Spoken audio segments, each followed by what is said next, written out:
a hip hopper from the beginning, middle, and the end of it. I'm what is called second generation hip hop. So, that's after Melly Mel and those guys. Africa Bam and King Tut III, they first generation, and those guys. But I'm what is considered second generation, and I just think it's kind of stupid. It's a money grab, and I'm tired of people going for the pimping. It just really annoys the hell out of me. I don't understand the thought process. I don't even want to understand the thought process. I explain to my son on a regular basis that if you can figure out something stupid, you might be losing a little bit of your intelligence. So I'm not going to put a whole lot of energy into it. I just had to announce it. It's kind of pointless. Like, what's really going on? But we know what's going on. Capitalism. But I'm going to need the people at the Olympic Committee to relax and grab a chair and... Sit your ass down. Because it's kind of stupid, man. I don't care what nobody says. This might be one of the worst decisions they've ever done. Breakdancing is not a sport. It's part of a culture. I don't like it. But hey, man, what can you do? What can you do when it's some people out there, I'm exasperated by it. Somebody's gonna want to do it. Of course. Who doesn't? At the end of the day, so it's gonna be dozens of people doing it. But it's just kind of pointless. It's further raping of the culture. I don't like it, but whatever. We had a good weekend, man. Boxing had a awesome weekend. It was a bunch of good fights on the undercard. Errol Spence, and I think it's Garcia. That was a lopsided fight. Shout out to Errol Spence for being the man, coming back after being in a horrific car accident. Car threw him from. He was thrown from his car, in which they actually say that saved his life. Not wearing a seatbelt saved his life. You're talking about 1 in a trillion. He was doing a couple, 100 and some change, hit something, car flipped over. They even had video of the car flipping over. But you would have thought Errol Spence had a fight at the beginning of COVID. He did not miss a beat. A-Trap is worried about his home country, can't get a medal. Shout out to Deacon Dale, man. Shut up. But it was an excellent display.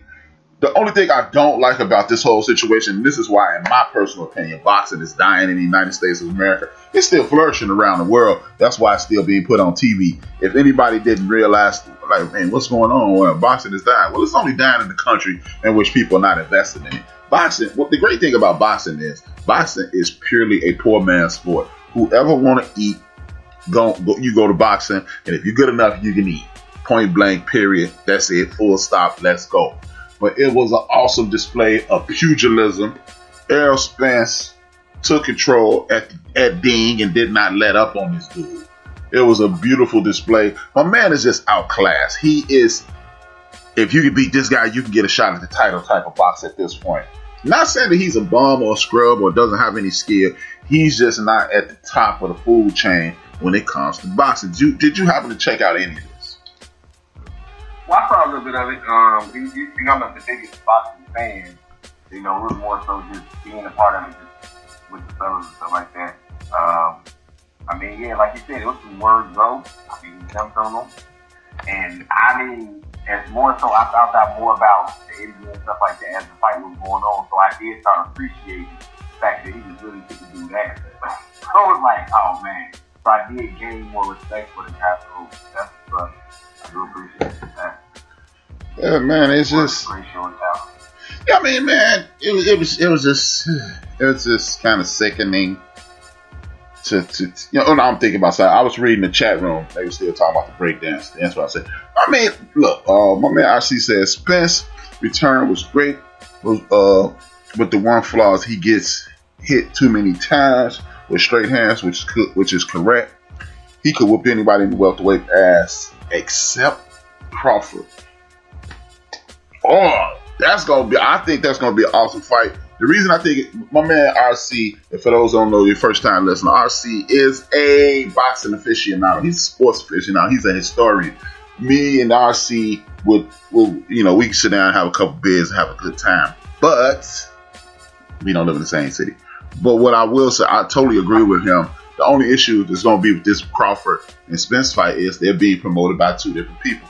And that's what I was attempting to say before I said it's totally disgusting. Because when you're being promoted by two different people, these people are trying to pimp as much money out of these people as they can. Crawford wants to leave his promoter. Spence is fine with his. It's a bunch of nonsense and a bunch of foolishness. And this is why the sport is dying here in America.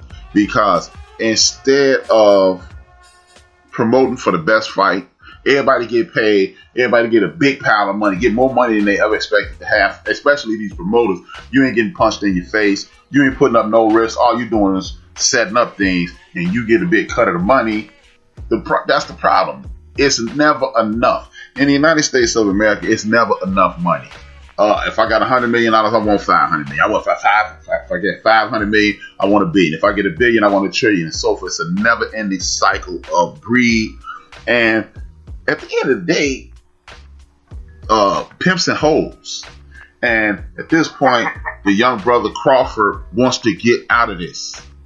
And I'm just, it's a disgusting situation, man. I'm a sports fan. Before any of this, before offering my opinion on any sporting event, before arguing and debating, I enjoy the competition of sport.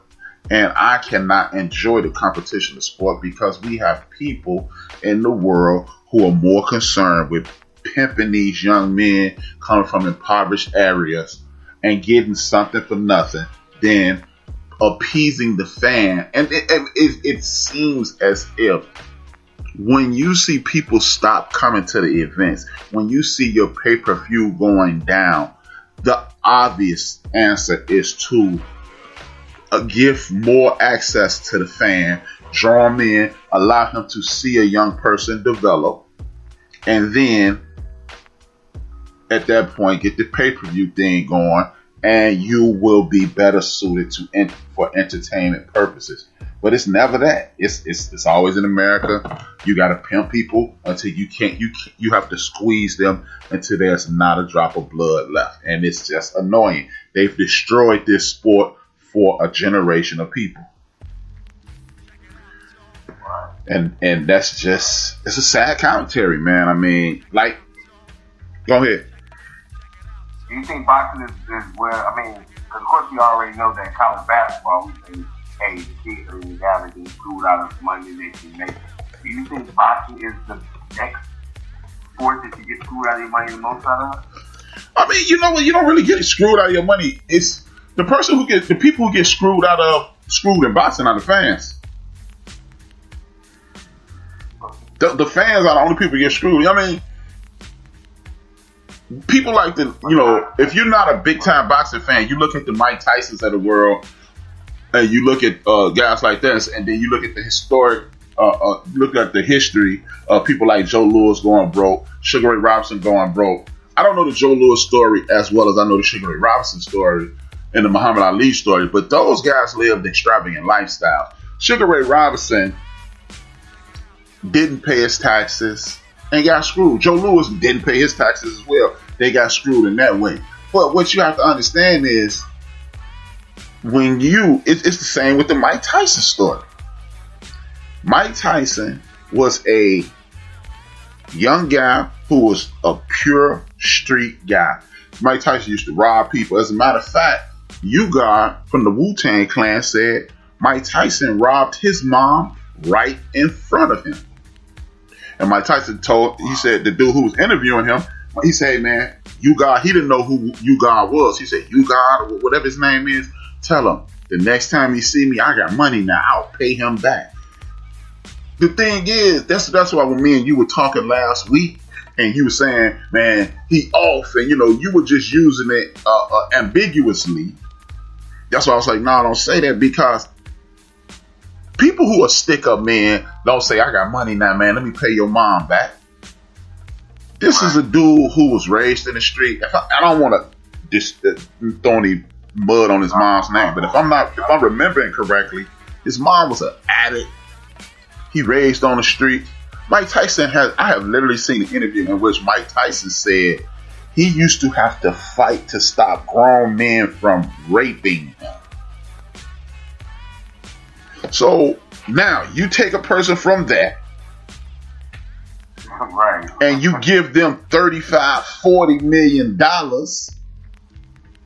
and then what the fuck do you expect? Right, your job is to beat up on people now. No, I'm talking about in regards to maintaining finances. What the hell you expect? My job is to maintain financing, and you give me $30 million fresh off the streets of Brooklyn when I was fighting to stop men from raping me, and now everybody expect people to go, hey, well, you know what? Let me get this damn IRA in order, and then let me set up an annuity. No, you're not doing that. Because if you gave me $20 million to fight one dude, and I'm 22, 23 years old, I don't think that's going to stop anytime soon. So, it's just like I was watching that Culture Vulture Vlad last night, and it turned my stomach. Because he on there with TK Kirkland, and TK Kirkland and Vlad Joe are talking about other people's business. They on there, it's like me, it's H-Rap and RC talking, right? And we talking about, I'm not interviewing RC about RC's business. I'm interviewing RC about Joe from Houston's business. And then we talk about Chief Rocker. And then we talk about, I'm like, what is this, a gossip column? It was pathetic. And they, well, these young dudes need to stop buying these cars. I did that too. Well, how about you not be on Vlad and do it, and won't you call up some of them young boys? But you know what you did? You interviewed the young boy, put up the interview of him saying he got $1 million of cars and don't have $1 million in the bank, and say, see how stupid he sounds? No, he don't sound stupid. He's ignorant. He's doing what a 22, 23-year-old dude who can afford $1 million worth of cars would do. Buy $1 million of cars. Ain't nobody going, oh man, shit, I wouldn't do that. And if you dumb enough to lie and say if I was 19, I wouldn't be spending this money like these young boys, then please don't ever talk to me again. Seriously, I mean that, bro. Because I remember when I started really making some money at 21, I thought I was doing something. Right. And it wasn't millions of dollars. Nope. So now I don't think, but back to your point, like I saw RC put in there, the government did screw Joe Lewis because you went over there, you put your career on hold and you went over to be a showpiece for the government. Y'all supposed to work something out for them. But again, this is the way it goes. In a capitalistic society, we live in a country in which the reason you are over here is to capitalize on your body. So why would they cut him some slack? So now I wouldn't say, to answer your question directly, Joe, no, I wouldn't say that's where you get beat. At this point, man, in regards to entertainment, this is me speaking potentially from 100% ignorance. But if you ask me, the place that you get beat out your money the most in entertainment is the music business. The music business. I mean, I didn't go that route because we were on the sports side of it, but overall, I would say, yeah, I would say that. Musicians get screwed because at this point, if you're a basketball player, your money is guaranteed. If you're a football player, you get a signing bonus and that portion is guaranteed. Baseball players' money guaranteed. So the money is there. Now, the reason a lot of these young people end up broke is because they're young people with millions upon millions of dollars. So, ain't nobody going, like I said, man, you take me back to 1991 and hand me $30 million, I'm going to be like, hold on. So what do I have to do? Oh, what I'm still doing? Oh, okay. Well, I'm finna spend it because you're going to blow. So that first big check you get, you cutting through it. Gilbert Arenas said it today on Shannon Sharp show. Shannon Sharp got a podcast. If y'all don't know, it's called Club Shay Shay. Super dope. But Gilbert Arenas was on there. He said, man, he was talking about him and the Javaris Crittenton situation. For those who don't know, him and Javaris Crittenton got into a little argument or whatever about some cards. And somebody pulled out a gun and yada, yada, yada. Both of them got suspended and this, that, and the third. And what he said, he was like, yeah, man, I ain't used to, he said, I